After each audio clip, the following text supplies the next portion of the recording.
when is a man truly ready to marry? First of all, I want to say, what is marriage for? What is for a young man? For a young man to begin to think about marriage in the first place, to even begin to look at a woman, for a young man to even begin to think about marriage or consider even the thought of marriage, he needs to understand what it means. The man needs to understand what it means to approach a woman. The man will need to understand the full sense of responsibility that is connected to marriage. So let's say I'm a young man. Before I could even begin, we have to uproot this instinct-based approach to marriage.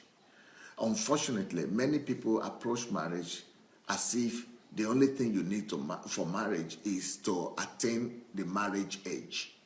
Unfortunately, many people think so, that for you to be ready for marriage, the only thing you need is to attain a certain age.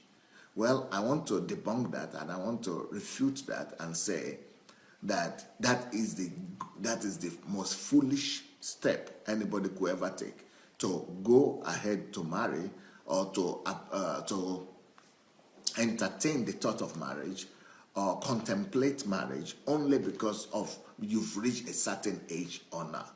So age as an argument for marriage is the most foolish decision that could ever be taken by a man, and a foolish decision that could ever be taken by the lady that agrees to marry such a man. Age is never the factor. Age is the weakest of all factors.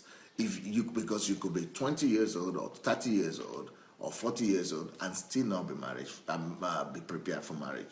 So we should really destroy that. We should fight against that with all vigor, that somebody is ready to marry just because he's 30 years old.